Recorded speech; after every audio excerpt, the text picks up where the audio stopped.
இந்த ஆராதனை அன்போடு வாழ்த்தி வரவேற்கிறோம். இந்த ஆராதனை ஆரம்பிக்கலாம். நம்முடைய ஆரம்பம் பிதா குமாரன் பரிசுத்த ஆவியின் நாமத்தில் உள்ளது. ஆமென். ஆண்டவரை நோக்கி நாம் ஜெபிப்போம்.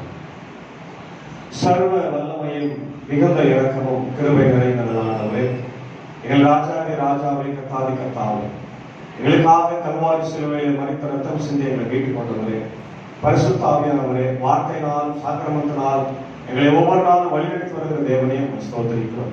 இந்த புதிய நாளுக்கான நன்றி ஆண்டவரே. ஆகஸ்ட் மாதத்தின் 9ஆம் நாளை எங்களுக்கு ஆசீர்வாதமாய் தந்திருக்கிறேன்.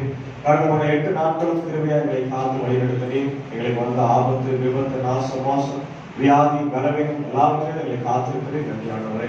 இப்பொழுதும் இந்த ஆராதனை வேலையை கர்த்தர் எங்களை ஆசீர்வதித்தால் நான் உங்களுடைய ஆவியோடும் உண்மையோடும் முழு பலத்தோடும் முழு இதயத்தோடும் ஆண்டவரை தொழுது கொண்டு உடைய ஆசீர்வாதம் பெற்று செலுத்த வைத்தார். நான் இறை செய்தி பாடல் வேலை ஜெப வேலையை கர்த்தர் ஆசீர்வதி. வேதத்தை வாசிக்கிறவர்கள், பாடுகிறவர்கள், ஜெபிக்கிறவர்கள் ஆண்டவர் எல்லாரையும் ஆசீர்வதி. என்னுடைய இணைந்து ஊழியத்தில் இருக்கிற தம்பி சாரோடையும் எடுத்து பயன்படுத்தும் வந்திருக்கிறவருடைய ஆசீர்வதியும் வரவேற்களை பூர்த்தி செய்த ராஜா ஆண்டவரை அடியையும் பலப்படுத்த வேண்டுமா ஜெபிக்கிறோம். இது அந்த காணொலி வழியாக இந்த வார்த்தைகளை கேட்டு ஆசீர்வதிக்கப்படுகிற அநேக மக்கள் உண்டு. அவர்களையும் கர்த்தர் ஆசீர்வதிக்க வேண்டுமா ஜெபிக்கிறோம். தொடர்ந்து இந்த ஆராதனை துவக்கம் முதல் முடிவு மட்டுமாய் இந்த இறை ஆளுகை பிரசனம் எங்களோடு தைக்க வேண்டும் என்று இயேசுவின் மூலம் ஜெபிக்கிறோம். நல்ல பிதாவே, ஆமென்.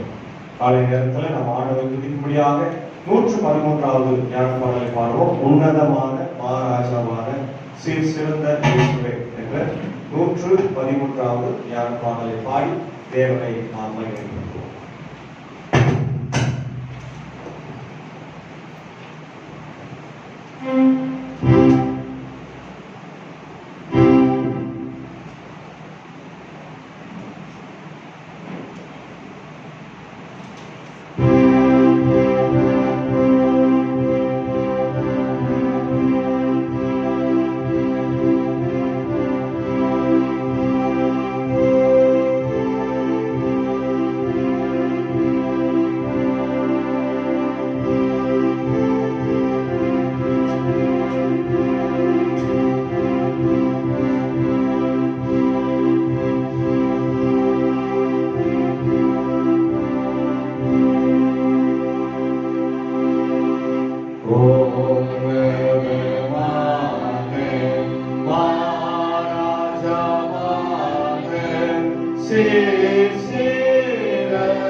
பாடல் புத்தகத்தில் முதலாவது பக்கத்தில் உள்ள பிரதான தேவாராதனை முறைமையை பின்பற்றுவோம்.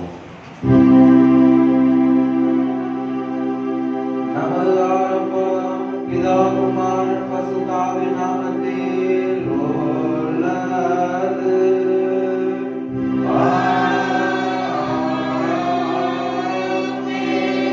கர்த்தருள் பிரியமானவர்களே, நமது பிதாவாகிய கடவுளிடம் கபடம் செய்து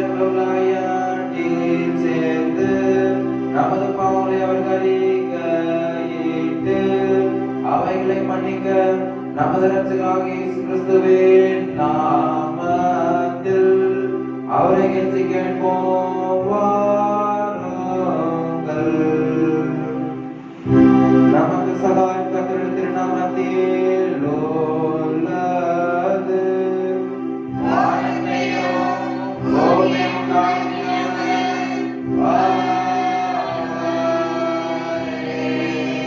என் பெற்றோர்களை கர்த்தருக்கு அறிக்கையிடுவேன். என் பாவத்தின் தோஷத்தை சர்வ வல்லவரான கடவுளே, எங்கள் சிருஷ்டிகரும் மீட்பருமானவரே, ஏழை பாவிகளாகிய நாங்கள் பாவத்தின்படி பாவமுள்ளவர்களும் தின்னுமாயிருக்கிறோம். ஏற்றும் மனதினாலும் வாக்கையினாலும் நடக்கையினாலும் உமக்கு விரோதமாய் பாவம் செய்தோம் என்றும் அறிக்கையிடுகிறோம். ஆதலால் எங்கள் ஆண்டவராகிய இயேசு கிறிஸ்துவின் நிமித்தம் நீர் காட்டின கிருபையை தேடி உம்முடைய அளவற்ற இரக்கத்தில் அடைக்கலம் புக வருகிறோம்.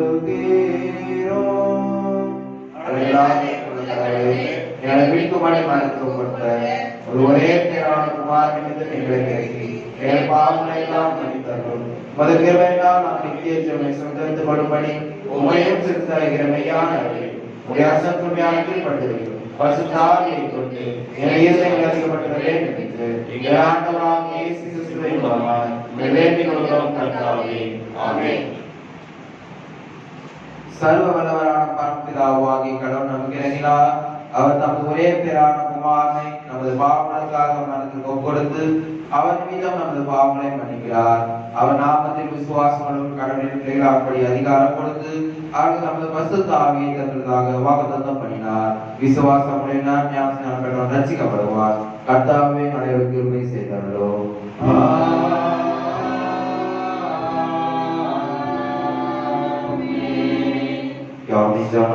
பாடல் புத்தகத்தில் 103வது பக்கத்தில் உள்ள திருத்துவ பண்டிகைக்கு 10வது ஞாயிற்றுக்குரிய ஆரம்பத்தை பின்பற்றுவோம். பாடல் புத்தகத்தில் 103வது பக்கத்தில் உள்ள திருத்துவ பண்டிகைக்கு 10வது ஞாயிற்றுக்குரிய ஆரம்ப வாக்கியம்.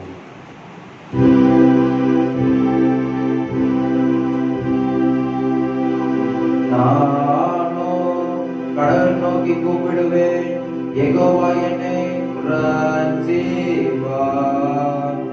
அவர் எனக்கு நேரிட்ட போதிலிருந்து என் ஆத்துமாவை சமாதானத்தோடு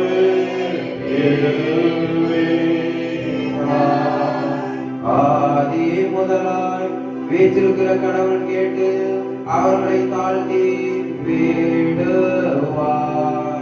யெகோவாவின் மேல் உன் பாரத்தை வைத்துவிடு, அவர் உன்னை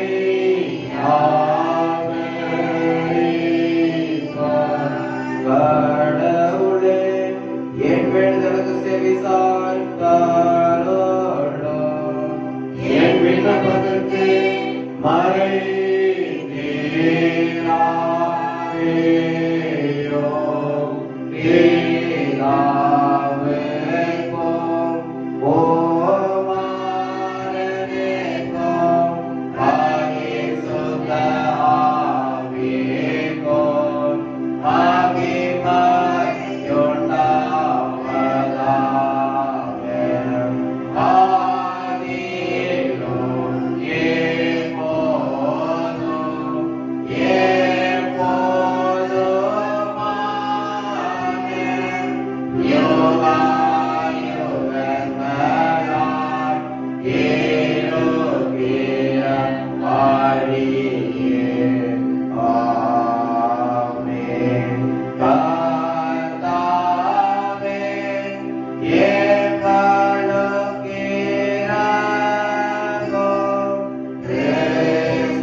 இருக்கிறவரே எங்களுக்கு இரங்கும்.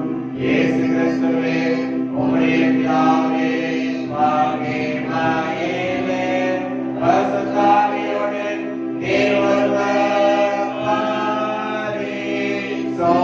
பரிசுத்தர்.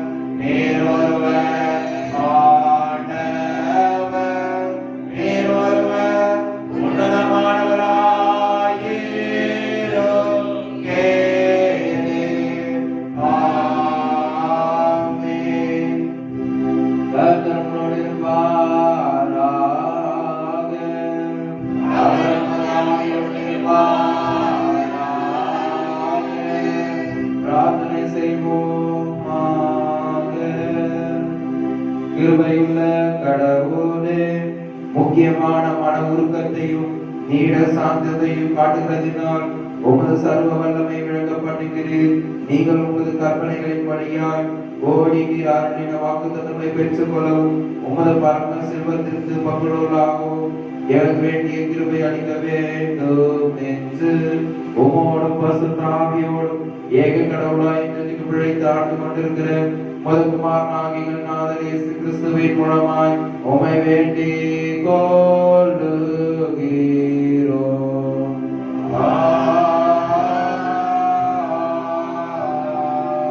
ஆமென். யாவரும் அமர்ந்து கிறிஸ்துவ பண்டிகை பின்வருகின்ற 10வது நேரத்துக்குரிய வேத பகுதிகளை வாசம் கேட்போம். இந்த நாளுக்காக வாசிக்கிற சங்கீத பகுதி சங்கீதம் 18 வசனம் 1-6 முடிய. என் பெலனாகி கர்த்தாவே உண்மையில் அன்பு கூறுவேன். கர்த்தர் என் கண்மலையும் என் கோட்டையும் என் இரட்சகரும் என் தேவனும் நான் நம்பியிருப்பேன் குடிகவும் என் கேடகமும் என் இரட்சகமும் என் உயர்ந்த அடைக்கலமாய் இருக்கிறார். துதிக்கு பாத்திரராய் கர்த்தரை நோக்கி கூப்பிடுவேன். அதனால் என் சத்துருக்களுக்கு நீங்களாக்கி ரட்சிக்கப்படுவேன். மரண கட்டுகள் என்னை சுற்றி கொண்டது. துர்ச்சன பிரவாகம் என்னை பயப்படுத்தினது. பாதாள கட்டுகள் என்னை சூழ்ந்து கொண்டது. மரண கட்டுகள் என்மேல் விழுந்தன.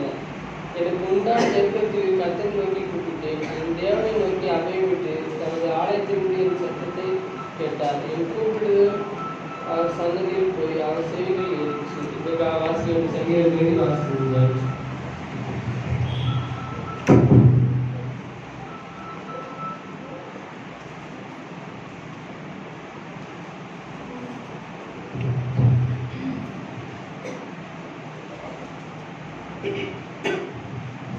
இன்றைய நாளுக்காக வாசகர்களுடைய பழைய படிப்பது அது யோபினுடைய சரித்திரம். யோபு 38ஆம் அதிகாரம் வசனங்கள் 4 முதல் 18 முடிய. நான் பூமியை அஸ்திபாரப்படுத்துகிற போது நீ எங்கே இருந்தால் நீ அறிவாளியானால் அதை அறிவி. அதற்கு அளவு குறித்தவர் யார்? அதன் மேல் நூல் போட்டவர் யார்? இதை நீ அறிந்திருந்தால் சொல்லு. அதன் ஆதாரங்கள் எரிமேல் போடப்பட்டது. அதன் கோடிக்கல்லை வைத்தவர் யார்? அப்பொழுது விடிய காலத்து நட்சத்திரங்கள் ஏகமாய் பாடி தேவபுத்திரர் எல்லாரும் எம்பிருந்தார்களே. கர்ப்பத்திலிருந்து உதிக்கிறது போல சமுத்திரம் புரண்டு வந்த போது அதை கதவுகளால் அடைத்தவர் யார்?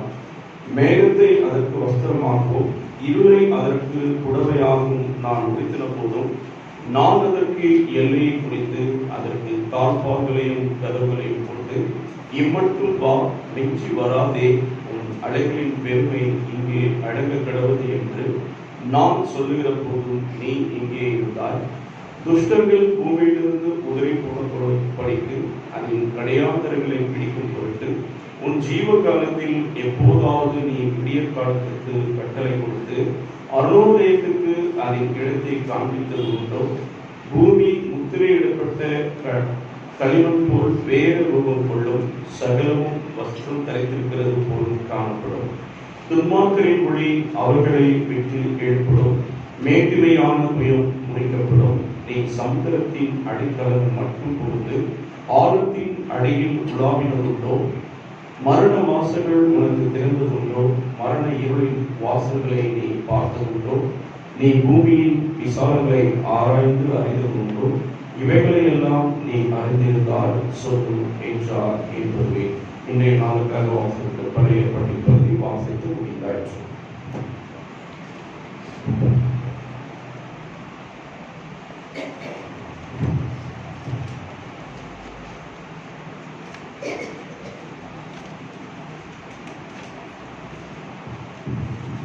இன்றைக்காக வாசிப்பின் நிறுவ பகுதி ரோமர் 10ஆம் அதிகாரம் 5 முதல் 17 வரை. மோசே நியாய பிரமாணத்தினாலாகும் நீதியை குறித்து இவைகளை செய்த மனுஷன் இவைகளால் கேட்பான் என்று எழுதுகிறான். விசுவாசத்தினாலாகும் நீதியானது கிறிஸ்துவை இறங்கி வரப்படும்படி பரலோகத்தில் ஏறுகிறவன் யார்? அல்லது கிறிஸ்துவை மரித்தோரில் இருந்து ஏறி வர பண்ணும்படி பாதாளத்திற்கு இறங்கினவன் யார் என்று உன் உள்ளத்திலே சொல்லாதிருப்பாயாக என்று சொல்லுகிறதும் இன்றி இந்த வார்த்தை உனக்கு சமமாய் உன் வாயிலும் உன் இருதயத்திலும் இருக்கிறது என்றும் சொல்லுகிறது. இந்த வார்த்தை நாங்கள் பிரசங்கிக்கிற விசுவாசத்தின் வார்த்தையே என்னவென்றால், கர்த்தராகிய இயேசுவை நீ உன் வாயினாலே அறிக்கையிட்டு தேவன் அவரை மரித்தோரில் இருந்து எழுப்பினார் என்று உன் இருதயத்திலே விசுவாசித்தால் ரட்சிக்கப்படுவார். நீதி உண்டாக இருதயத்திலே விசுவாசிக்கப்படும், ரட்சிப்பு உண்டாக வாயினாலே அறிக்கை பண்ணப்படும். அவரை விசுவாசிக்கிறவன் எவனோ அவன் வெட்கப்படுவதில்லை என்று வேதம் சொல்லுகிறது.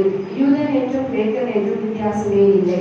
எல்லோருக்கும் கர்த்தரானவர் தம்மை தொழுது கொள்கிற யாவருக்கும் ஐஸ்வர்ய சம்பந்தனாய் இருக்கிறார். ஆதலால் கர்த்தருடைய நாமத்தை தொழுது கொள்கிற யாவரும் ரட்சிக்கப்படுவார். அவரை விசுவாசியாதவர்கள் எப்படி அவரை தொழுது கொள்வார்கள்? அவரை குறித்து கேள்விப்படாதவர்கள் எப்படி விசுவாசிப்பார்கள்? பிரசங்கிக்கிறவன் இல்லாவிட்டால் எப்படி கேள்விப்படுவார்கள்? அனுப்பப்படாவிட்டால் எப்படி பிரசங்கிப்பார்கள்? சமாதானத்தை கூறி நற்காரியங்களை விசேஷமாய் அறிவிக்கிறவர்களுடைய பாதங்கள் எவ்வளவு அழகானவைகள் என்று எழுதியிருக்கிறது. ஆனாலும் விசேஷித்த எல்லாருக்கும் கீழ்ப்படியவில்லை. அதை குறித்து ஏசாயா, கர்த்தாவே எங்கள் மூலமாய் கேள்விப்பட்டதை விசுவாசித்தவர் யார் என்று சொல்கிறார். ஆதலால் விசுவாசம் கேள்வினாலே வரும், கேள்வி தேவனுடைய வசனத்தினாலே வரும். இதற்காக வாசிப்பதை கொண்டு வாசிக்கிறார்.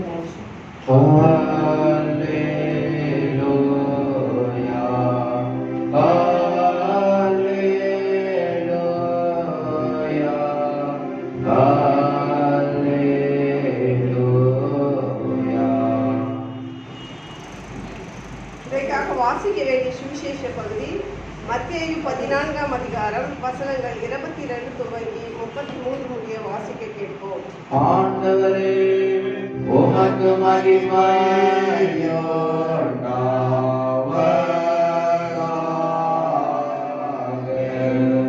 மத்தேயு 14ஆம் அதிகாரம் வசனங்கள் 22 துவங்கி 33 முடிய. இயேசு ஜனங்களை அனுப்பிவிடுகையில் தம்முடைய சீஷர்கள் படகில் ஏறி தமக்கு முன்னே அக்கறைக்கு போகும்படி அவர்களை துரிதப்படுத்தினார். அவர் ஜனங்களை அனுப்பிவிட்ட பின்பு தனித்து ஜெபம் பண்ண ஒரு மலையின் மேல் ஏறி சாயங்காலமான போது அங்கே தனிமையா இருந்தார். அதற்குள்ளாக படவு நடுக்கடலிலே சேர்ந்தது. எதிர்காற்றாய் இருந்தபடியினால் அலைகளினால் அலைவுபட்டது. இரவு 4ஆம் ஜாமத்திலே இயேசு கடலின் மேல் நடந்து அவர்களிடத்திற்கு வந்தார். அவர் கடலின் மேல் நடக்கிறதை சீஷர்கள் கண்டு கலக்கமடைந்து ஆவேசம் என்று சொல்லி பயந்ததினால் அலறினார்கள். உடனே இயேசு அவர்களோடு கூட பேசி, திடன் கொள்ளுங்கள், நான் தான், பயப்படாதிருங்கள் என்றார். பேதுரு அவரை நோக்கி, ஆண்டவரே, நீரேயானால் நான் ஜலத்தின் மேல் நடந்து உம்மிடத்தில் வர கட்டளையிடும் என்றார். அதற்கு அவர், வா என்றார். அப்பொழுது பேதுரு படவை விட்டிறங்கி இயேசுவிடத்தில் போக ஜலத்தின் மேல் நடந்தான். காற்று பலமாய் இருக்கிறதை கண்டு பயந்து அமிழ்ந்து போகையில், ஆண்டவரே, என்னை ரட்சியும் என்று கூப்பிட்டான். உடனே இயேசு கையை நீட்டி அவனை பிடித்து, அற்ப விசுவாசியே, ஏன் சந்தேகப்பட்டாய் என்றார். அவர்கள் படவில் ஏறினவுடனே காற்று அமர்ந்தது. அப்பொழுது படவில் உள்ளவர்கள் வந்து, மெய்யாகவே நீ தேவனுடைய குமாரன் என்று சொல்லி அவரை பணிந்து கொண்டார்கள் என்றார் என்பதுவே இன்றைக்காக வாசிக்க வேண்டிய சுவிசேஷ பகுதி வாசித்து முடிந்தாயிற்று. Oh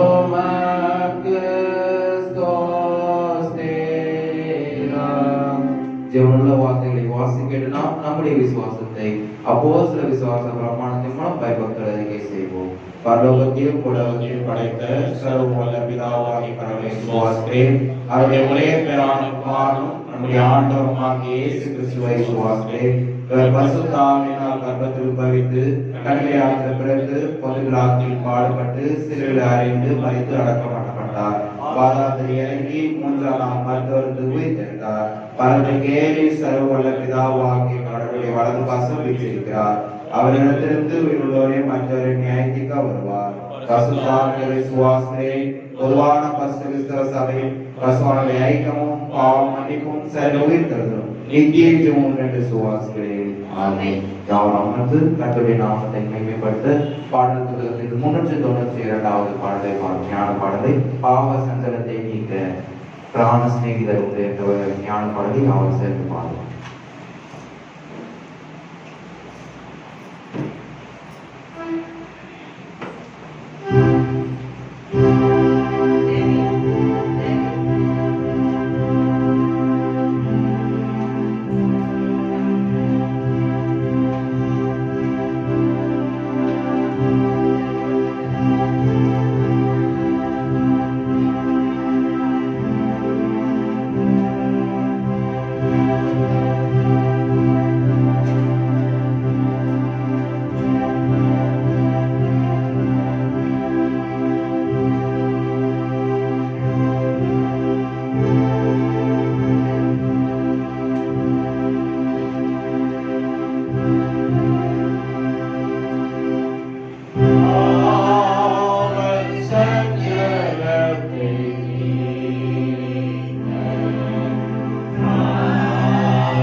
கிருபையும் சமாதானமும் உண்டாயிருப்பதாக. ஆமென். அல்லேலூயா. அல்லேலூயா. ஆமென். மாணவர்களே, இந்த ஆகஸ்ட் மாதம் 9ஆம் நாளை கர்த்தர் நமக்கு ஆசீர்வாதமாய் தந்திருக்கிறார். இந்த நாளிலே நாம் வாசித்து தியானிக்கும்படியாய் கொடுத்திருக்கிற வேத பகுதி அது மத்தேயு 14ஆம் அதிகாரம் 22 முதல் 33 வரை உள்ள வசனங்கள். அதில் நம்ம மிக குறிப்பாக மத்தேயு 14:27 வசனத்தை ஒருவர் வாசிக்கும்படி. திடன் கொள்ளுங்கள், நான் தான், பயப்படாதீர்கள் என்றார். திடன் கொள்ளுங்கள், நான் தான், பயப்படாதீர்கள். ஆமென். யாராவது ஒருவர் செய்திக்காக ஜெபம் பண்ணுங்க. பண்ணாதவங்கலாம் பண்ணுவாங்க. வாய்ப்பு எதுக்கு கொடுக்குறோம் சபையா இருக்குன்னா எல்லாரும் பண்ணணும். பண்ணாதவங்க பண்ணுங்க பார்க்கலாம்.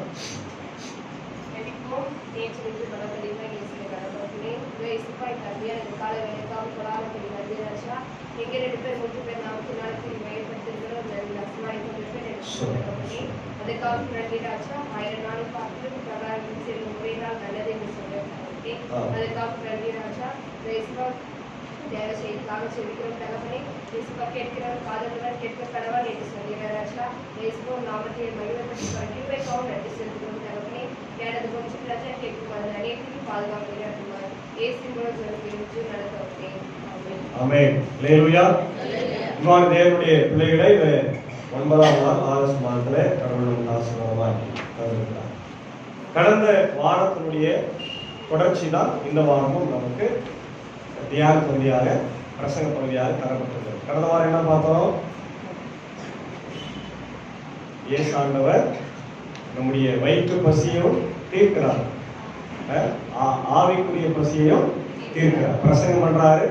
பிரசங்கம் பண்ணி முடிச்ச உடனே ஈவினிங் சாயந்தரம் ஆயிடுது. மக்கள் பசியோடு தவிக்கிறத பார்க்கிறார் ஆண்டவர். நீங்களே சாப்பாடு கொடுக்கணும்னு சீடர்கள் சொன்னாங்க. எங்ககிட்ட ஒண்ணுமே இல்லையே, நிறைய காசுக்கு வாங்கினா கூட உங்களுக்கு கொடுக்க முடியாது. எவ்வளவு பேர் இருக்கிறாங்க? புருஷர்கள் மாத்திரம் 5000 பேர் இருந்தான். பெண்கள் குழந்தைகள்லாம் சேர்த்தா 10-15,000 மேல போகுது ஆண்டவரே. அப்படியா? சரி, என்கிட்ட என்ன இருக்குது? எங்ககிட்ட 5 அப்பமும் 2 மீன் தான் இருக்கு. சரி, கொண்டு வாங்க. ஆண்டவர் அதை ஆசீர்வதித்து ஜெபித்து அவங்களுக்கு கொடுத்தாரு.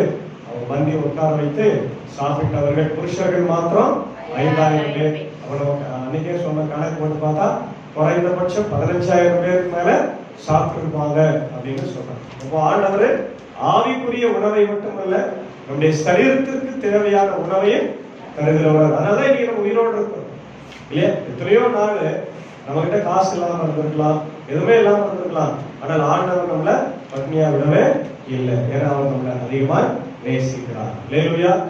அப்போ இந்த காரியங்கள் நடந்த பின்பு சீடர்கள் எல்லாரும் வீட்டுக்கு அனுப்பிச்சிட்டாரு. ஏசாமி எப்பவுமே என்ன பண்ணுவாரு? தனிமையா விரும்புவாரு. இரவு நேரத்துல எப்பவுமே அவர் தனிமையா போய் ஜபிப்பார் இல்லையா? ரொம்ப நேரம் அவரு ஜபிக்கிறவரா இருக்கு. ஆனா இந்த அவசரம் பாருங்க, 22ஆம் வசனம். அனுப்பி விடுகையில் தம்முடைய சீஷர்கள் நீங்க அக்கறைக்கு போங்க, நீங்க அக்கறைக்கு போங்கன்ட்டு என்ன பண்றாரு? துரிதப்படுத்துகிறார். நீங்க போங்கன்னு அவருக்கு அனுப்புறாரு. அப்போ போகும்போது என்ன வரும்னு அவருக்கு தெரியும். என்ன வரும்? கடல் கொந்தளிப்பு, அலை, புயல் இல்லையா, ஆபத்து எல்லாம் வரும்னு தெரியும். ஆனா ஆபத்து வரும் தெரிந்து புயலுக்குள்ளாக ஆண்டவர் அனுப்புறாரு. அவர் அனுப்பிட்டு அவர் எங்க போயிட்டாரு? அவர் தூங்க போல, ஜபம் பண்றதுக்கு போயிட்டாரு. எதுக்கு போயிட்டாரு?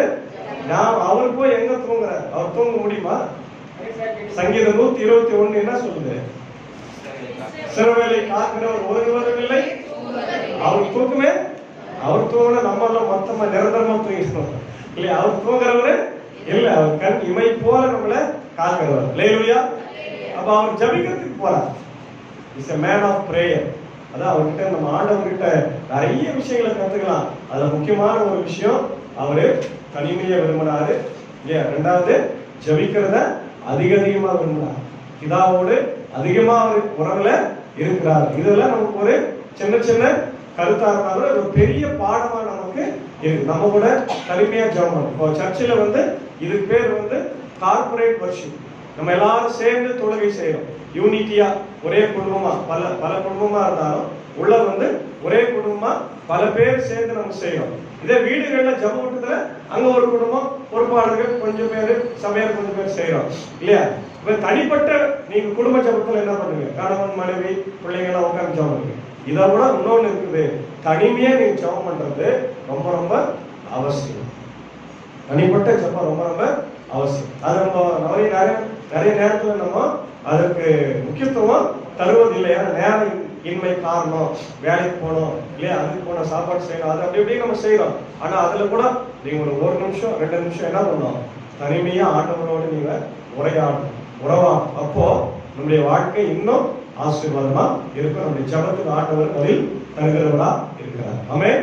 அவன் ஜெபம் பண்றது பிதாவோடு அவரு ஒன்னா இருக்கும். ஜெபம் பண்ண போயிட்டாரு. சீடர்கள் போறாங்க. போகும்போது என்ன நடக்குது? அடுத்தது படிமா. அவர் ஜனங்களை அனுப்பிவிட்ட பின்பு தனித்து ஜெபம் பண்ண ஒரு மலையின் மேல் ஏறி மலை மேல ஏறி போறாரு. சாயங்காலமான போது அங்கே தனிமையா இருந்தார். ஓகே, தனிமையா தான் தனிமையா அவரு ஜெபிக்கிறாரு. அப்ப நம்ம கூட என்ன பண்ணணும்?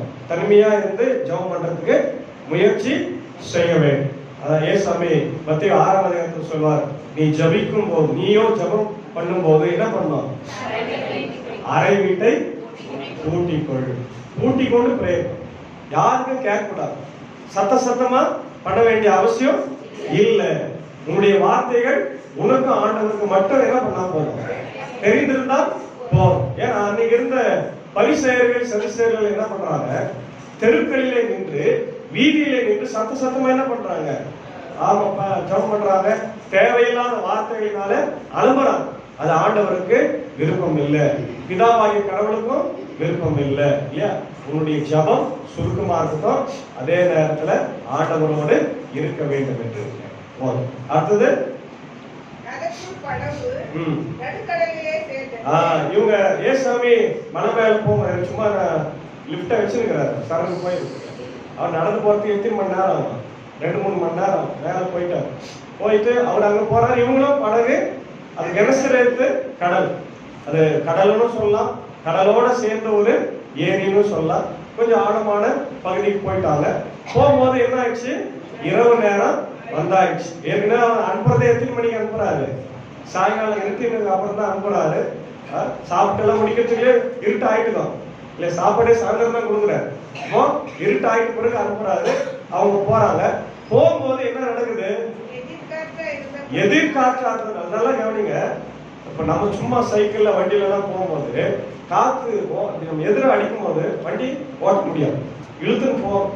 அது மெயின் ரோட்ல எல்லாம் நிறைய முறை நம்மள இழுத்துன்னு போவோம். சரி, தெரியல உங்களுக்கு, நிறைய பேர் விழுந்துருவாங்க. அதனால வண்டியோட வெயிட் கம்மியா இருக்கிறவங்க என்ன ஆயிடுவாங்க? விழுந்துடுவாங்க. ஏன்னா அவ்வளோ காத்து பயங்கரமா பவர், இயற்கை இல்லையா? அப்போ சாதாரணமா அது வண்டி இன்ஜின் தான் நம்மளை இழுத்துன்னு போகுது. இன்ஜினே அது தள்ளி கீழே விட்டுருது சில நேரத்துல. அப்போ இது படகு என்பது முழுக்க மேன் பவர். அவங்க என்ன பண்ணணும்? அவங்க தான் ஓட்டணும். அப்படி இல்லைனாக்கா அந்த துணி இல்லையா, அந்த துணியில பாய் மரம்னு சொல்லுவாங்க. பாய் மரத்துல அந்த காத்து எப்படி இருக்குதோ அப்படி அது இழுத்து கொண்டு போகும். எதிர்காற்று வந்ததுனால அது என்ன ஆகல? போல எங்கேயே நிக்குது, எங்கேயே சுத்துது. அப்ப அதுவே அவங்களுக்கு ஒரு பயம் வந்துச்சு. ரொம்ப நேரம் ஒரே இடத்துல நிக்க முடியாது. நின்றா என்ன ஆயிடும்? கவிழ்ந்துடும் இல்ல, காத்து அடிக்கிறதுனால கவிழ்ந்துடும் சொல்லி பயப்படுறாங்க. அப்போ ஆட்டோமேட்டிக்கா அவங்களுக்கு பயம் தொற்றி கொண்டு. இத்தனைக்கும் அவங்க எல்லாருமே ஏற்கனவே என்ன வேலை செஞ்சிருந்தவங்க தான், மீனவர்கள் தான். மீனவர்களா இருந்தாலும் கூட கடல் என்று சொன்னால் அதுல யாரும் தப்பித்துக் கொள்ள முடியாது. ரொம்ப கஷ்டம்.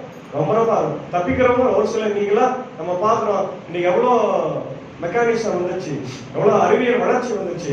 ஆனாலும் நடுக்கடல்ல படகு கவிழ்ந்துருது இல்லையா, அல்லது கப்பல்கள் கவிழ்ந்தது, அதெல்லாம் இருக்கும்போது அங்கிருந்து நமக்கு கரைக்கு போன் பண்ணி அங்கிருந்து ஹெலிகாப்டர்லாம் வரத்துக்குள்ளேயோ நிறைய மக்கள் இறந்து போறத நம்ம பார்க்க முடியுது.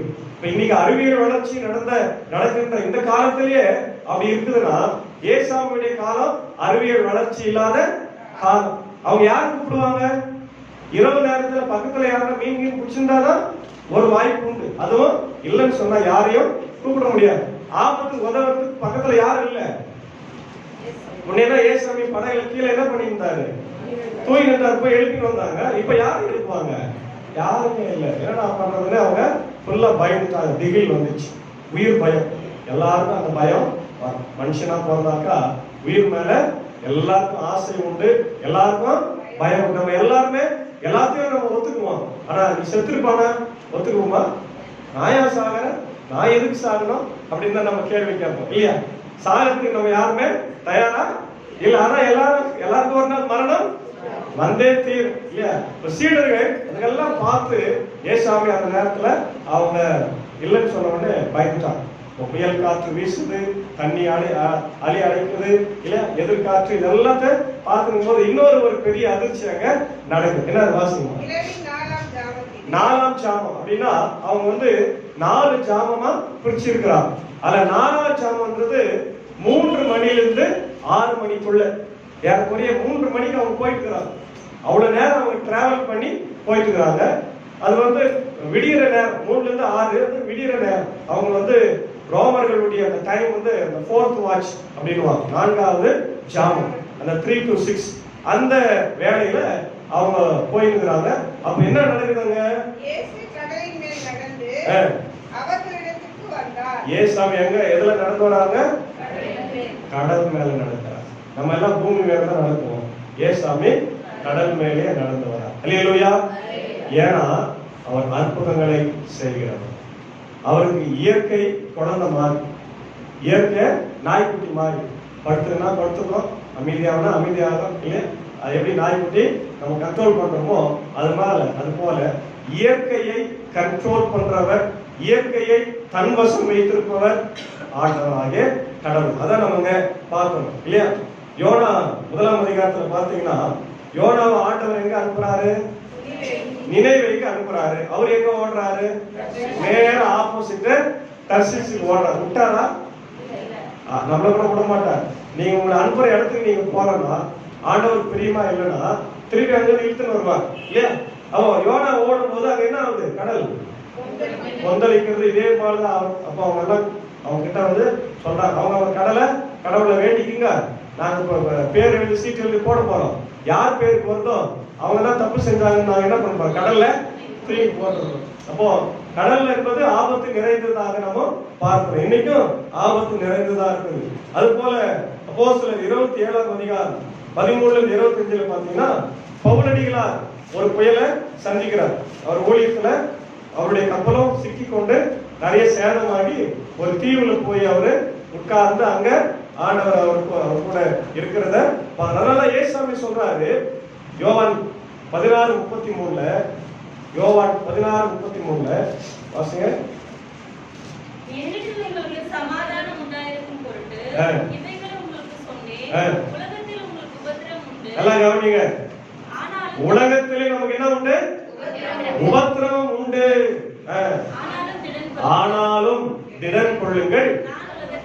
ரொம்ப முக்கியமான கிறிஸ்தவர்கள் நம்ம அடிக்கடி கேட்கிறோம், ஐயோ நான் ஏசாமி பிள்ளையா இருக்கிறேன், எனக்கு ஏன் இந்த ஆபத்தெல்லாம் வருது, இந்த சிக்கல் எல்லாம் வருது அப்படிங்கிறதெல்லாம் நீங்க கேக்குறீங்க இல்லையா? எல்லாருக்கும் சிக்கல் வரும். கிறிஸ்தவர்களுக்கு அதிகமா சிக்கல் வரும், பிரச்சனை வரும். ஏன்? ஆண்டவருடைய பிள்ளைகளுக்கு இந்த உலகம் அதிகமான பிரச்சனைகளை தரும். பிசாசு அதிகமா சோதிப்பான். பிசாசு நம்மள சோதிப்பான். ஆனா ஒண்ணு மட்டும் நிச்சயம், நீ கைவிடப்படுவதில்லை. அல்லேலூயா. ஏன்னா நீ ஆண்டவர் கூட இருக்கிற. உன் கையை அவர் பிடித்து கொண்டிருக்கிறார், நீ பிடிக்கல. நீ பிடிச்சா இந்த ஆபத்தெல்லாம் பார்த்துட்டு பயந்து விட்டுட்டு ஓடி போயிங்கன்னா ஒழிச்சுக்குவேன். எப்படி குழந்தைங்க திருவிழாவில் காண போறாங்க அந்த மாதிரி. ஆனா ஏசாமி நம்மளை பிடிச்சுக்கிறதுனால நீ எந்த கூட்டத்துல போனாலும், எந்த கடல்ல போனாலும், எந்த ஆபத்துல இருந்தாலும் உன்னை யாராலும் ஒண்ணு செய்யும். எல்லாம் வரும், ஆபத்து வரும், புயல் வரும், காத்து வரும், விபத்து வரும், வியாதி வரும், கலவீனம் வரும். ஆனாலும் யார் கையில இருக்கிற? ஏசப்பா கையில இருக்கிற. அந்த நம்பிக்கை ரொம்ப ரொம்ப அவசியம். தான் சொன்னார், உலகத்துல உபத்திரம் இருக்குதுப்பா, கஷ்டம் இருக்குது, பிரச்சனை இருக்குது. அதே நேரத்துல நான் உலகத்தை ஜெயித்திருக்கிறேன். அல்லேலூயா. இந்த நம்பிக்கை என்னைக்கு நமக்கு வேணும். கஷ்டம் வரும்போது, பிரச்சனை வரும்போது நம்ம ஆண்டவர் விட்டுறக்கூடாது. நிறைய பேர் என்ன சொல்லுவாங்க, ஆண்டவர் இது நானு நல்லா இருந்தேன், இன்னைக்கு சோதனை வந்துச்சு, பிரச்சனை வந்துச்சு, நான் ஏன் கோயிலுக்கு வரணும், நான் ஏன் ராபோஸ்ல இருக்கணும், நான் கோயிலுக்கு வரமாட்டேன், ஆண்டவர் மேல நான் கோபமா இருக்கிறேன். கோபப்படலாம், ஆண்டவர் மேல கோபப்படுறது நமக்கு உரிமை இருக்கு, ஏன் நம்ம பிள்ளைங்க. ஆனா கோயிலுக்கு வராம இருக்க, இங்க வந்து சண்டை போடு, முட்டி போட்டு அழு. அண்ணால என்ன பண்ணுவாங்க, காலையில போயிட்டு அழுறாங்க. ஏழி சொல்ற, என்னமா காலையில குடிச்சிட்டு வந்துட்டியா நீ? இல்லைங்க, என்னுடைய மன கிளேஷ, என்னுடைய ஜபம், என்னுடைய நான் வெறித்தனமா ஜபம் பண்ணுங்க. ஆண்டவர் கிட்ட இந்த ஆசீர்வாதத்தை வாங்காம போக மாட்டேன். அப்படி ஜபம் பண்ணணும் நம்ம இல்லையா? ஆண்டவர் கிட்ட போராடணும், ஆண்டவர் கிட்ட கண்ணீர் வடிக்கணும். அப்பதான் நமக்கு பதில் கிடைக்கும். அண்ணாவுக்கு கிடைச்ச அந்த பதில் நமக்கு கிடைக்காதா? அண்ணாவும் கடவுளுக்கு மகனா, நம்மளும் ஆண்டவருக்கு மகள் தான், மகன் தான் இல்லையா? அவர் நம்மள அப்படி பாக்குறது இல்லை, மாற்றாங்களோட அவரு பாக்குறது இல்லை. நம்மளும் அவருடைய பிள்ளைகள் தான். அதனால போராடி ஜபித்தா நிச்சயமா நமக்கு எல்லா பதிலும் கிடைக்கும். உபத்திரவங்கள் உண்டு, ஆனாலும் நம்பிக்கை என்ன? நாம் ஆண்டவருடைய கையில இருக்கிறோம். அப்போ அதுக்கப்புறம் பாருங்க, அவர்களை புயல் வந்து என்ன பண்ணல, தடுக்கல. வாசிங்க. கலக்கம் அடைந்தார்கள். ஆவேசம் என்று சொன்னால் பிசாசு, பேயின்னு அர்த்தம். ஏசாமின்னு அவங்களுக்கு தெரியாது இல்லையா? அவங்க வந்து அவ்வளோ விழிப்புணர்வா இல்ல, கடவுள் தான் வராரு, ஏசாமி தான் வராருன்னு அவங்களுக்கு தெரியாது. ஏற்கனவே பெரிய ஒரு சிக்கல்ல இருக்கிறாங்க, ஆபத்துல இருக்கிறாங்க. இதுல ஏசாமி என்ன பண்றாரு, வர வெந்த புண்ணுல வேலு பாய்ச்சணும்னு சொன்னாங்க இல்லையா, சொல்றாங்க பெரியவங்க. அந்த மாதிரி ஏசாமி வந்த உடனே இன்னும் அவங்க என்ன ஆயிட்டாங்க, அவனுடைய இருதயம் எல்லாம் ஃபுல்லா அது ஆரம்பிச்சு பயந்துட்டாங்க. அப்போ எல்லாம் கத்துறாங்க, ஐயோ பேய் வந்துச்சு, பேய் வந்துச்சு. ஆவேசம், ஆவேசம். தூரத்துல இருந்து ஆண்டவர் வருகிறதை கண்டார்கள் இல்லையா? அதான் நம்ம பார்க்கணும். அவருடைய அதுதான் அவருடைய விசுவாச பலவீனம். விசுவாச பலவீனம். நீங்க நமக்கு அந்த பலவீனங்கள் இருக்கிறது. ஏசாமி கூட தான் இருக்கிறாரு, ஆனாலும் உலக பிரகாரமான ஆபத்துகளும் கஷ்டங்களும் வியாதிகளும் பலவீனங்களும் இந்த உலகத்துல வரும்போது நம்ம என்ன பண்றோம், நம்மளும் பயப்படுறோம், பயந்து விடுகிறோம். ஏசாமி கூட இருக்கிறாரு என்ற எண்ணத்தை நம்ம மறந்து போயிடும். இல்ல, அவர் நம்ம கூட தான் இருக்கிறாரு, அவர் நம்மளை பலப்படுத்துறாரு, அவர் நம்மளை காப்பாற்றுறாரு, புயலிருந்து விடுவிக்கிறார் என்கின்ற சிந்தனையை நம்ம மறந்துடவே கூடாது. அப்போ இருளின் நடுவில் இயேசு அவர்களிடம் வருகிறார். வரும்போது அது நாராஜம் ஏற்கனவே சொன்ன 3 முதல் 6 மணி வேலை, ஏறக்குறைய எல்லாரும் நல்லா தூங்குற நேரம் இல்லையா? அப்பதான் எல்லாரும் நல்லா தூங்கி எழுவாங்க. அந்த நேரத்துல ஏசாமி வரும்போது அவங்க பேயின் பயப்படுறாங்க. ஆனால் கடவுள் ஏசாமி அந்த புயல்ல இருக்கிற அந்த பிள்ளைகளை காப்பாத்துறதுக்கு தான் வந்தாரு அப்படின்றத நமக்கு தெரியும், அவங்களுக்கு அது தெரியல. எப்படி லூக்கா 15:20 தந்தை மகனை நோக்கி சென்றாரோ, அது போல ஆண்டவராகிய இயேசு கிறிஸ்து அந்த புயல்ல சிக்கி பயந்து கொண்டிருக்கிற சீடர்களை நோக்கி செல்லுகிறார் இல்லையா?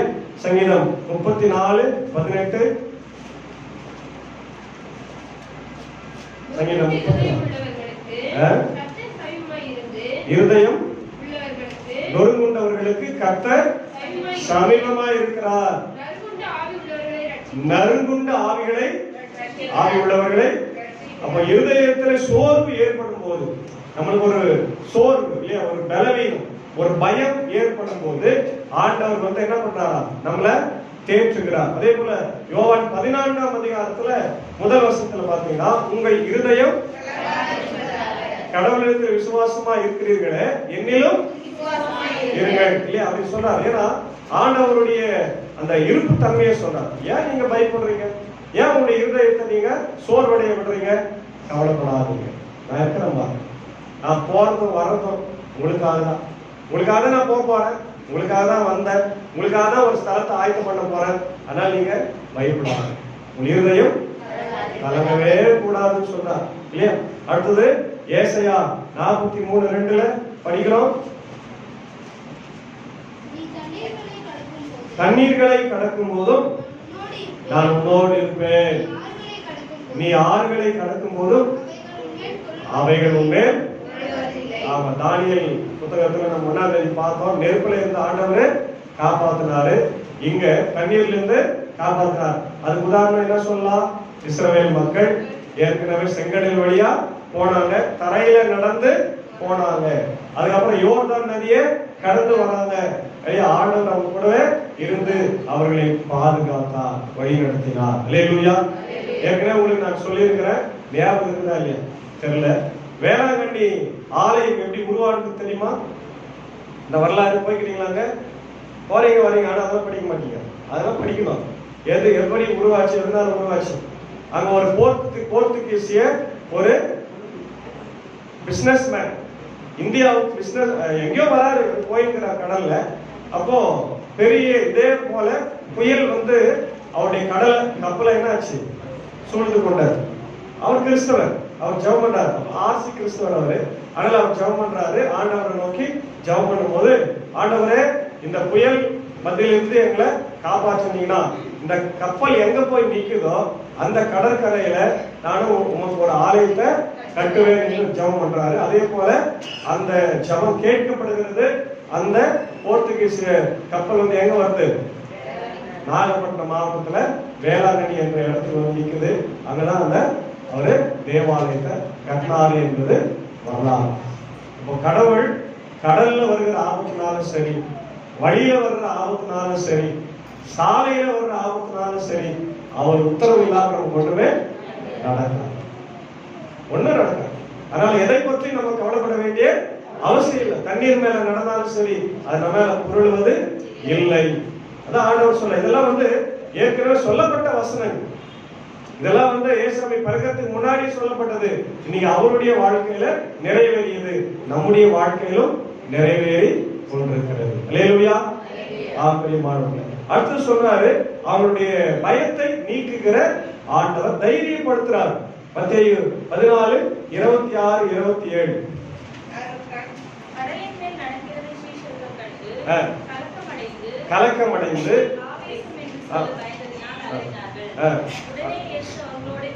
ஏசாமி உடனே பயந்தாங்க. பயந்த உடனே என்ன பண்றாங்க? ஏசாமி பேசுறார். இப்ப ஏசாமியுடைய குரல் உங்களுக்கு தெரியும் இல்லையா சார்? அந்த வாய்ஸ் நம்ம கூட போன்ல பேசுறோம். போன்ல பேசுற உடனே நம்ம என்ன பண்றோம்? கண்டிப்பா கண்டுபிடிச்சிடும். 99% கண்டுபிடிச்சிடும் யாரும் நமக்கு தெரியும். அது மாதிரி தூரத்துல இருந்து பேசினா கூட ஏசு ஆண்டவருடைய அந்த வாய்ஸ் அவங்களுக்கு தெரியும். அப்பதான் சீடர்கள் எல்லாம் உஷாராவது. வேற யாரும் இல்லப்பா, அது பேய் இல்ல, பிசாசு இல்ல, யார் அது? அப்ப ஆண்டவர் சொல்றாரு, அவரே அந்த ஊர்ஜிதப்படுத்துறாரு, பயப்படாதே, திடன்கொள், நான் தான், பயப்படாதீர்கள் என்ற ஒரு அசைக்க முடியாத வார்த்தையை சொல்லுகிறார். இன்றைக்கு நம்முடைய வாழ்க்கையில ஆண்டவர் கொடுக்கிற மிகப்பெரிய ஒரு பிராமிஸ், மிகப்பெரிய வாக்குத்தத்தம் சொல்றாரு, பயப்படாதீர்கள். என்ன சொல்றாரு? அடிக்கடி சொல்லுகிற ஆண்டவருடைய வார்த்தை முக்கியமானது. 365 தடவை இந்த வார்த்தை பைபிள்ல. ஆமா, அது எதுக்கு அர்த்தம்? ஒவ்வொரு நாளும் 365 நாள்ல ஒரு வருஷத்துல டெய்லி உன்னை பார்த்து ஆண்டவர் சொல்றாரு, மகனே மகளே பயப்படாதே, நான் தான், நான் உன் கூட இருக்கிறேன், நீ ஏன் பயப்பட? எதுக்காக பயப்படுற? எதை குறித்தும் பயப்படாத. உலகத்துல வர்ற ஆபத்துகளை விட நான் பெரியவன் என்று ஆண்டவர் சொல்றார். அல்லேலூயா. எதற்கும் பயப்படாதீங்க. ஏசாயா 41:10 மிக அழகான ஒரு வாக்குத்தத்தத்தை சொல்றாரு. ஏசாயா 41:10, நீ பயப்படாதே, நான் உன்னுடனே இருக்கிறேன், திகையாதே, நான் உன் தேவன், நான் உன்னை பலப்படுத்தி உனக்கு சகாயம் பண்ணுவேன், என் நீதியின் வரதேற்றால் உன்னை தாங்குவேன். இல்லையா? ரொம்ப அழகா சொல்றாரு. எதுக்குப்பா பயப்படுற? எதுக்கு கலக்கம் அடையிற? எதுக்கு திகையிற? இந்த உலகத்துல இருக்கிற கஷ்டங்களை பார்த்தா, பிரச்சனைகளை பார்த்தா எது பெருசு? இந்த உலகத்துல இருக்கிற கஷ்டம் பிரச்சனை எல்லாம் பெருசா, ஏசாமி பெருசா? அப்ப ஏன் நம்ம பயப்படுறோம்? ஏன் நம்ம சந்தேகப்படுறோம்? ஏன் ஆண்டவரை விட்டு பின்வாங்குறோம்? இல்லையே? அப்ப இதுக்கு காரணம் என்ன? நம்முடைய அவிசுவாசம். நம்முடைய பேதுரு அப்படிதான் அடுத்தது அதான் நடக்குது. பேதுரு என்ன பண்றாரு? எப்பவே கொஞ்சம் அவருக்கு முந்திரி கொட்டைன்னு ஒரு பேர் உண்டு. முந்திரி கொட்டை எப்படி இருக்கும்? பழத்துக்கு முன்னாடி வந்து நின்றுக்கும். அதனாலதான் முந்திரி கொட்டை. எல்லாத்துக்கும் ஒரு அவசரம். உடனுக்குடனே அவர் ஆண்டவர்கிட்ட வாய் கொடுத்து பேசுவார். அதனால அவருக்கு ஒரு பைபிள்ல சும்மா பேர், நம்ம வச்சுக்கிற பேர் அவருக்கு அவசரப்படுறோம். இல்லையா? நம்ம மக்கள் மத்தியில கூட சொல்றோம், இதுக்கெல்லாம் அவசரப்படுறோம், முந்திரி கொட்டை மாதிரி பேசுகிறோமா அப்படின்னு. இந்த மாதிரி பேதுரு வந்து அவசரப்பட்டார். என்ன பண்றாரு? அவன் தான் பேசுறான். எல்லாரும் இருக்கிறாங்க, வேற யாரும் பேசல.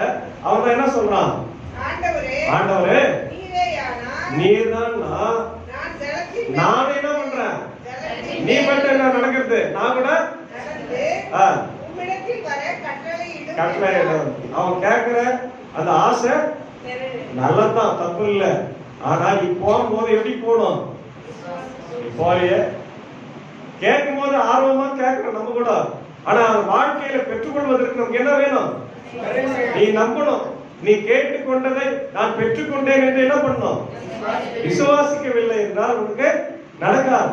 அதுக்கே நம்ம சொன்னோம், விசுவாசித்தால் தேவனுடைய மகிமையை காண்பாய், விசுவாசிக்கவில்லை என்றால் காண முடியாது. விசுவாசம் இல்லாதவர் கடவுளை தரிசிக்கவே முடியாது. கேட்கிறான், ஆர்வமா கேட்கிறான், நானும் கடல் மேல நடந்து வரேன்னு சொல்லி இறங்கி போறான். போயினே தான் இருக்கிறான். ஏசாமியை நோக்கி பார்த்துட்டு போகும்போது வரைக்கும் அவனுக்கு ஒண்ணுமே ஆகல. கீழே பாக்குறான், கடல், புயல், கொந்தளிப்பு எல்லாம் பார்த்து, ஆழத்தெல்லாம் பார்த்து பயந்தான். பயந்த உடனே மூழ்க ஆரம்பிக்கிறான். நம்ம கூட அப்படிதான். ஏசாமியை பார்க்கிற வரைக்கும் பிரச்சனையே இல்லை. அவரை பார்த்துனே நம்ம கீழே இருக்கிறதெல்லாம் கீழே ஆழம் எல்லாத்தையும் மறந்து, கீழே ஆழம் இருக்குது, பெரிய ஆழம் இருக்குது, ஆபத்து இருக்குது, முதல் இருக்குது, பெரிய பெரிய மீன்கள்லாம் இருக்குது, அதெல்லாம் பத்தி கவலை எல்லாம் போயினே இருக்கிறோம். கீழே பார்க்கிறோம். அவரை பார்க்காம கீழே பார்த்தோம்னா உள்ள போயிடும். தப்பு யாருடையது? நம்ம தப்பு தான். கீழே அவர் சொல்றாரு, ஏன் என்னை நோக்கி வாழ்ற. நம்ம என்ன பண்றோம், கொஞ்ச நேரம் பார்த்து கீழே பார்த்தோம். அதனாலதான் கீழேன்றது என்னது, பூமி. பூமியில என்ன இருக்கு, ஆபத்துதான். சுத்தி அப்போ என்ன நடக்குமே, யாருக்கு என்ன நடக்குன்னு தெரியாது. ஒரு செகண்ட்ல எல்லாம் நடந்து முடிஞ்சது. ஒரு செகண்ட் விபத்தா இருந்தால் வாழ்க்கை முடிஞ்சிருக்கும், ஒரு செகண்ட். ஆனால் ஆண்டவரை நோக்கி நாம் பார்க்கும் போது அது எவ்வளவு பெரிய ஆபத்தா இருந்தாலும் அவர் நம்மை காக்கிறவரா இருக்கிறார். அல்லேலூயா. அதனால தினகரன் ஐயா பாடினார், காக்கும் வல்ல மீட்பர் உண்டமிட் என்ற இந்த பாடலை, அழகான ஒரு பாடலையே. நம்மளை காக்கிறவர் நல்லா, அவர் உறங்குவதும் இல்லை, தூங்குவதும். அவருக்கு ஏது தூங்க, அவர் தூங்கினா நம்ம தூங்கிடுவோமே, ஏன் அவர் தூங்கவே மாட்டாரு. சங்கீதம் 56:3.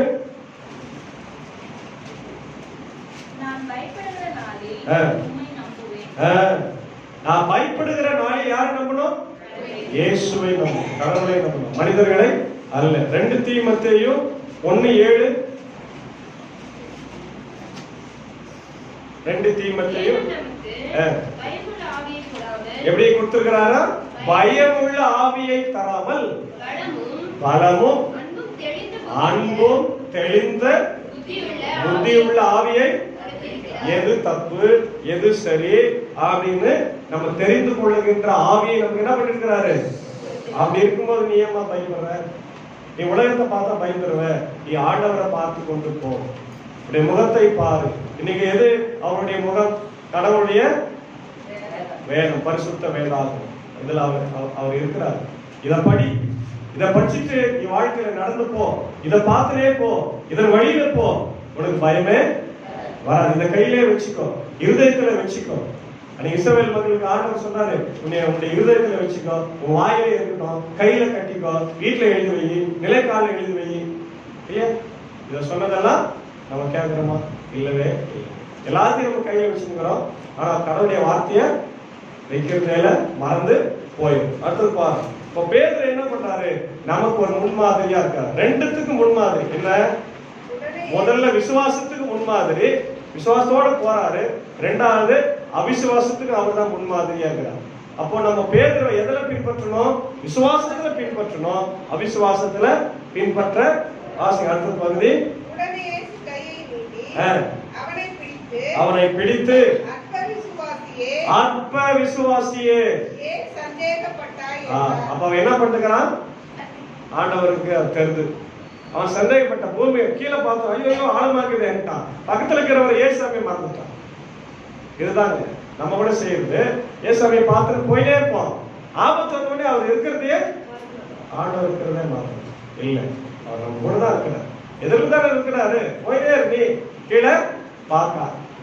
விசுவாசத்தின் குறைபாடு, சந்தேகம் நம்ம வாழ்க்கையில என்னைக்குமே வரணும். அது யார் மேலும் வரக்கூடாது. சந்தேகம் என்பது உங்களுக்கு தெரியும், அது ஒரு கேன்சர் மாதிரி உள்ளுக்குள்ள இருந்து நம்ம எல்லாரையும் அழிச்சிடும். குடும்ப வாழ்க்கை அழிச்சிடும், பிள்ளைகளோடு இருக்கிற உறவை அழிச்சிடும், கணவன் மனைவிக்குள்ள இருக்கிற உறவை அழித்து விடும், திருச்சபையில அதை உறவாச்சிடும். சந்தேகம் என்கின்ற ஒரு குணம் நமக்கு வரவே கூடாது. அது ஒரு கேன்சர். எப்படி இப்ப கேன்சருக்கு மருந்து கண்டுபிடிச்சிருக்கிறாங்க, ஆனா ஒன்றும் முழுமையா கண்டுபிடிக்கல. அதனால அது வந்துச்சா நிறைய பேருக்கு மரணம் தான். அது போல நம்முடைய வாழ்க்கையில சந்தேகம் அது ஏசாமி மேல வரவே கூடாது. அவர் என்னை காப்பாற்றுவார்னா காப்பாற்றுவார், என்னை வழி நடத்துவார்னா வழி நடத்துவார். அவ்வளவு அது அங்கேயே நின்றுடணும். அதுக்கு மேல எல்லாம் நம்ம ஆராய்ச்சி எல்லாம் பண்ணக்கூடாது இல்லையா? அந்த சந்தேகம் நமக்கு வந்துச்சுன்னா அவ்வளவுதான். அதான் பேதுருக்கிட்ட ஆண்டு சொல்ல, ஏன்பா சந்தேகப்படுற? இதை 2 முறை சொல்றார். திருப்பியும் ஒரு முறை படைகளுக்கு போகும்போது அவங்க கூடவே இருக்கும்போது சொல்றார், அப்ப விசுவாசிகளே ஏன் சந்தேகப்பட்டீர்கள்? உங்க கூட தான் நான் இருக்கிறேன், உங்களுக்கு எந்த அறிவு இல்லையா? அது கேட்கிறார் இல்லையா? இப்ப நமக்கும் அதே பாடம் தான் இல்லையா? எபிரேயர் 11:8, எபிரேயர் 11:8, விசுவாசத்தினாலே ஆபிரகாம் தான் சுதந்திரமாய் பெறப்போகிற இடத்திற்கு போகும்படி அழைக்கப்பட்ட போது கீழ்ப்படிந்து தான் போகுமிடம் இன்னதென்று அறியாமல். விசுவாசம் அப்படின்னாவே நமக்கு தெரியும். அது ஆபிரகாமை போல யாரையும் ஒரு உதாரணமா சொல்லவே, ஒரு பிளைண்ட்னஸ் ஆப்பா இந்த இடத்துக்கு போனா அந்த இடமே தெரியாது அவனுக்கு. என்ன இருக்குது, ஏன் இருக்குது, தண்ணிக்குதா, சாப்பாடுக்குதா, நிலம் இருக்குதா, எதனா விளைச்சா வருமா, எதுவுமே தெரியாது. ஆண்டவர் கூப்பிடுறாரு, கீழ்படியலாம், போயிட்டே இருக்கிறான். பிளைண்ட் விசுவாசம். அந்த விசுவாசம் தான் ஆண்டவருக்கு தேவை. எதை பற்றி கவலைப்படாத, என் கடவுள் எல்லாவற்றையும் பார்த்து கொள்ளும். ஒரு குழந்தை எப்படி அம்மாவை நம்புதோ, ஒரு குழந்தை எப்படி அப்பாவை கேட்டா வாங்கி வருவாரு, அப்பா எனக்கு தின்பண்ட கேட்டா வாங்கி வருவாரு, எனக்கு பேனா கேட்டா வாங்கி வருவாரு, பென்சில் கேட்டா வாங்கி வருவாரு, அம்மா எனக்கு சாப்பாடு கரெக்டா தருவாங்க. குழந்தைல கேட்டுக்குதா, எனக்கு சாப்பாடு கொடுரு, அம்மாவே இழுத்து பிடிச்சி உட்கார வச்சு போடுறாங்க. எழுந்து நம்ம தூங்கி எழுந்து சனி ஞாயிறு ஓடி போடுவாங்க விளையாடுறதுக்கு. அப்ப அம்மா என்ன பண்ணுவாங்க, தேடி வருவாங்க. டேய் சாப்பிடாம கூட என்ன விளையாடுற, வந்து சாப்பிட்டு போ. அதுதான் தாய் பாசம், அதான் தந்தை பாசம். அதை விட மேலான அன்பை ஆண்டவர் நம்ம மேல வைத்திருக்கிறார். இப்ப நம்முடைய விசுவாசம் எப்படி இருக்கணும்? நம்முடைய விசுவாசம் எப்படி இருக்கணும்? பேதுருவை விட ஆபிரகாமுடைய விசுவாசமா இருக்கும். பேதுரு விசுவாசம் இல்ல, ஆபிரகாமை விட, ஆபிரகாமை போல இந்த விசுவாசத்தோடு நாம் நடந்து கொள்ள வேண்டும். அதான் நம்ம கற்றுக்கொள்வோம். எபிரேயர் 12:2 அவர் தமக்கு முன் வைத்திருந்த சந்தோஷத்தின் பொருட்டு அவமானத்தை எண்ணாமல் சிலுவையை சகித்து தேவனுடைய சிங்காசனத்தின் வலது பாதத்தில் வீற்றிருக்கிறார். ஆமா, அல்லேலூயா. அவர் நமக்காக சிலுவையை சந்தித்தார், நமக்காக ஒரு அவமானத்தை சந்தித்தார். அதனால நம்ம பயப்பட வேண்டிய அவசியம். அப்போ ஏசாமி என்ன பண்றாரு, உடனடியாக கையை நீட்டி அவனை என்ன பண்றாரு, இதுதான் இதுதான் நற்செய்தி. இப்ப நம்ம கூட பாவம் என்கின்ற இந்த உலக சேற்றிலே சிக்கி தவித்த போது, இந்த ஆபத்துல உணர்ந்து கொண்டிருந்த போது, ஏசாண்டவர் மனிதனாய் வந்து அவரு நமக்காக மரித்து ரத்தம் சிந்தி நம்ம என்ன பண்ணாராம், மீட்டு கொண்டவரா இருக்கிறார். அல்லேலூயா. சங்கீதம் 50:15, சங்கீதம் 50:15, ஆபத்து காலத்தில் என்னை நோக்கி கூப்பிடு, நான் உன்னை விடுவிப்பேன், நீ என்னை மகிமைப்படுத்துவாய். அல்லேலூயா. ஆபத்து காலத்துல யாரை நோக்கி கூப்பிடு? ஆண்டவரை நோக்கி கூப்பிடு. உலகால் படி, ஜெபம் பண்ணு, அழு, ஆண்டவர்கிட்ட போராடு. நிச்சயமாக உன் ஆபத்தை ஆண்டவர் நீக்கி விடுவார், நிச்சயமா நீக்குவார். அவரால் முடியாத காரியம் இல்லை. ஏன்னா அவர் இயற்கையின் மேல அதிகாரம் உள்ளவர். யோபு 38 பார்க்கிறோம். யோபு கேட்கிறார், ஆண்டவரே நான் ஏன் இந்த பாவத்தை எனக்கு மேல இந்த கஷ்டத்தை சுமத்தினீரு அப்படின்னு கேட்கும் போது ஆண்டவர் கிட்ட அவன் வாயாடலாம் இல்லையா? ஆண்டவருக்கு அதெல்லாம் பிடிக்காது. வாயாடினா பிடிக்குமா? ஆண்டவர் சொன்னாரு, யோபுவே என்கிட்ட இவ்வளவு கேள்வி கேட்கறியே, நான் இந்த உலகத்தை படைத்த போது எங்கே இருந்தாய்? இந்த பூமிக்கு அஸ்திபாரம் போட்ட போது எங்கே இருந்தாய்? வானத்தில் விண்மணிகளை படைக்கும் போது எங்கே இருந்தாய்? தண்ணீரை பிரிக்கும் போது எங்க இருந்த? இல்லையா? கடலை மட்டுமா மிஞ்சி வராதுன்னு சொன்னேன், அப்ப நீ எங்கப்பா இருந்த? கடைசியா அதெல்லாம் பேசிட்டு யோபு, சரியா நான் எதுவும் பேசுறேன், நீ பெரியவர், உங்ககிட்ட நான் பேசுறதெல்லாம் ஒண்ணு. அப்ப என்ன சொல்ல வர்ற ஆண்டவர்னா, I am the control over the nature. இயற்கையின் மேல அதிகாரம் எனக்கு உண்டு. மழையை போன வருது இல்லையா? மழை ஆண்டவர் எங்க அனுப்புறாரா? பண்டகசாலை, அவருடைய பண்டகசாலையில தான் அனுப்புறாரு. அதனால நம்ம கேட்கணும், நமக்கு இருக்கும், நம்ம மழை வேணும் இல்லையா, மழையே இல்லையே. இப்போ இன்னைக்கு போயிருக்கிற டாக்கெல்லாம் என்ன, டாக் ஆஃப் த டவுன் என்னதான், பார்லிமெண்ட்லயும் சரி, நம்ம சட்டசபையிலும் சரி, நியூஸ் பேப்பர்லயும் சரி, டிவி திறந்தா தண்ணி இல்லை, தண்ணி இல்லை, தண்ணி இல்லை. அப்ப நம்ம என்ன பண்ணோம்? தண்ணி எங்கிருந்து தான் வரும்? ஆண்டவர் தான் அனுப்பணும், வேற யாராலும் என்ன பண்ண முடியாது. அதே வடநாட்டுல தண்ணி வேணான்றாங்க, அவங்க ஆண்டவர் அதிகம் அனுப்பினுங்கிறார் இல்லையா. ஆண்டவருடைய பண்டக சாலையிலிருந்து தண்ணி வரணும், மழை வரணும். ஜெபம் பண்ணணும், நல்லா ஜெபம் பண்ணணும். நான் டெய்லி ஜெபம் பண்றது மழைக்காக. ஏன்னா மழை இல்லாம விவசாயமே இப்ப குறைஞ்சி போச்சு தெரியும். உலக அளவுல நேற்று செய்தியில பார்த்தேன், இந்த சூப்பர் எல்னினோனால உணவு வளர்ச்சி, அதாவது இந்த விதைத்து அந்த அறுவடை எதுவுமே இன்னைக்கு என்ன ஆகல.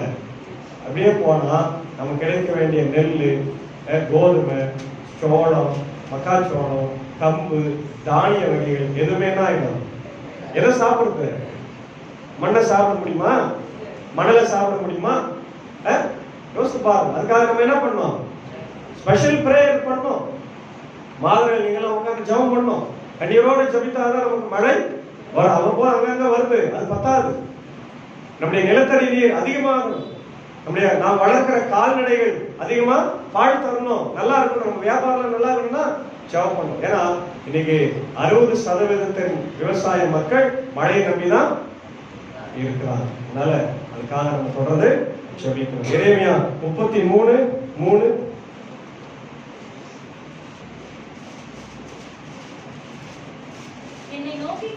என்னை நோக்கி கூப்பிடு, அப்பொழுது நான் உனக்கு உத்தரவு கொடுத்து நீ அறியாததும் உனக்கு எட்டாததுமான பெரிய காரியங்களை நான் அறிவிப்பேன் அல்லது செய்வேன். அல்லேலூயா. ஏசாமி வராரு, கையை நீட்டுறாரு, அவனை தூக்கிறாரு. தூக்கி போய் 2 பேரும் படகுல ஏறி உட்கார்றாங்க. ஆண்டவர் காற்றையும் கடலையும் அதட்டி, அது நாய்க்குட்டி மாதிரி, ஏன் நில்லுன்னா நிற்கும், ஏன் அமைதியா இருந்தா அமைதியா. எப்படி நாய்க்குட்டி நம்ம அதட்ட, அந்த மாதிரி காற்றையும் புயலையும் அவர் அதட்டினார். அதுதான் ஆண்டவர். ஆண்டவருக்கு எல்லாமே கீழ்ப்படிந்து இருக்கின்றது. Nature is control over the nature.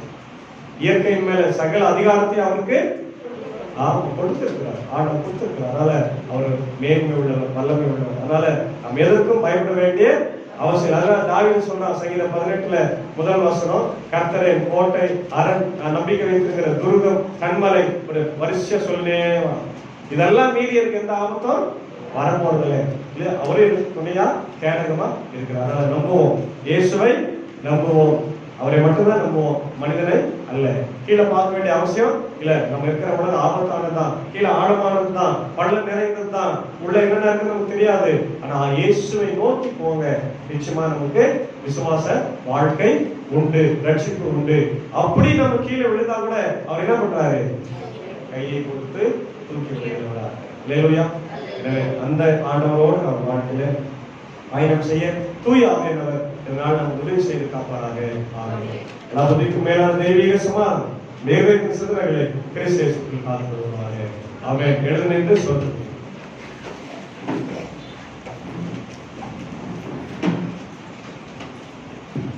கடவுளே சுத்த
ஜெபம் செய்வோம். சர்வ வல்லமையும் மிகுந்த இரக்கமும் கிருபை நிறைந்த ஆண்டவரே, இயற்கையின் மீது அதிகாரம் உடையவராய் இருக்கிறீரே என்று சொல்லி இந்த நாளிலே உம்முடைய அசைக்க முடியாத வல்லமை நாங்கள் பார்க்கிறோம். அதற்காக உமக்கு நன்றி நன்றி நன்றி என்று உம்மை ஸ்தோத்திரிக்கிறோம், துதிக்கிறோம். ஹல்லேலூயா. ஆம் ஆண்டவரே, நீர் எல்லாவற்றுக்கும் ஆண்டவரே அதிகாரியா இருக்கிறீர், ஆளுகை செய்கிறேன், பாவத்தை மன்னிக்கிறேன், இயற்கை மேல் அதிகாரம் உடையவராக எங்கள் வாழ்க்கையில் கூட நிறைய நேரங்கள்